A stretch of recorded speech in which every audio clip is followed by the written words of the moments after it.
नमस्कार। आज हम एक ऐसी कहानी पर बात करेंगे जो सेवा और समर्पण की एक बहुत बड़ी मिसाल है। ये कहानी है राजस्थान के नागौर में बने एक वर्ल्ड क्लास हॉस्पिटल की। लेकिन ये हॉस्पिटल इंसानों के लिए नहीं, बल्कि गायों के इलाज के लिए बनाया गया है। तो चलिए एक एक करके इस पूरी कहानी के हर पहलू को समझते हैं। सबसे पहले ये समझते हैं कि आखिर इस तरह के अस्पताल की जरूरत क्यों पड़ी और वो कौन सी संस्था है जो इस अनोखे काम को कर रही है। सुनने में शायद थोड़ा अजीब लगे, है ना, कि गायों के लिए एक वर्ल्ड क्लास हॉस्पिटल, पर राजस्थान के नागौर में ये एक हकीकत है। ये सिर्फ कोई गौशाला नहीं, बल्कि बीमार और घायल गायों के लिए बना एक एकदम मॉडर्न हॉस्पिटल है। देखिए, पूरे भारत में सड़कों पर बेसहारा घूमते मवेशियों की हालत किसी से छिपी नहीं है।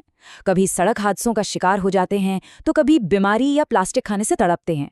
बस इसी दर्द को देखकर इस अनोखी पहल की शुरुआत हुई। और इसका समाधान है गोलोक महातीर्थ का विश्व स्तरीय गौ चिकित्सालय। इसे 2008 में शुरू किया गया था और ये किसी आम गौशाला से बहुत अलग है। इसका एक ही मकसद है, बेसहारा जानवरों को बेस्ट मेडिकल केयर देना।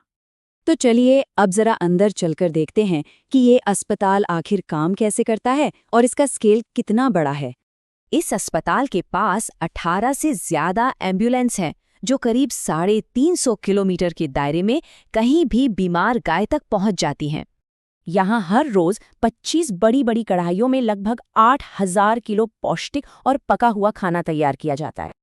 जैसा मैंने कहा, ये कोई आम जगह नहीं है। यहाँ इंसानों के अस्पताल जैसी ही सुविधाएं हैं। गंभीर रूप से घायल जानवरों के लिए आईसीयू है, कैंसर पीड़ितों के लिए अलग वार्ड है और मुश्किल से मुश्किल सर्जरी के लिए पूरा ऑपरेशन थिएटर भी मौजूद है। यहाँ हर छोटी से छोटी चीज का ख्याल रखा जाता है। पीने के लिए आरओ का पानी है, सर्दियों में गर्म कंबल मिलते हैं और सोने के लिए नरम रेत का बिस्तर। मतलब देखभाल में कोई कमी नहीं।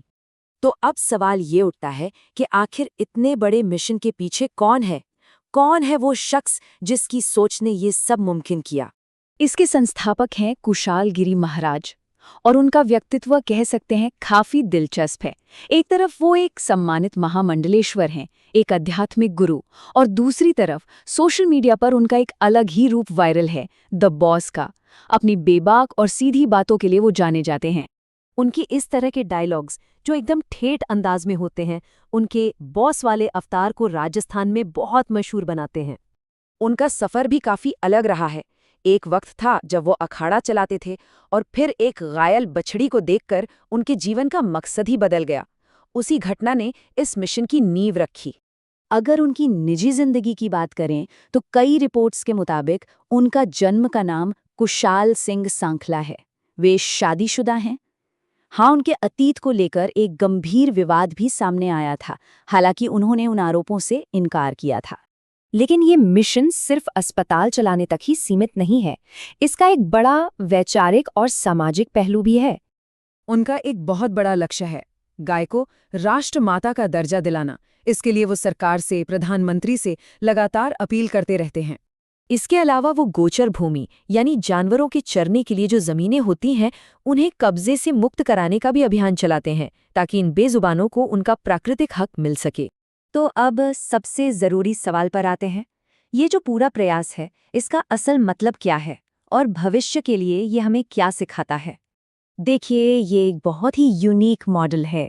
ये सिर्फ जानवरों को इकट्ठा नहीं करते, इनका पूरा ध्यान सिर्फ बीमार और घायलों पर होता है।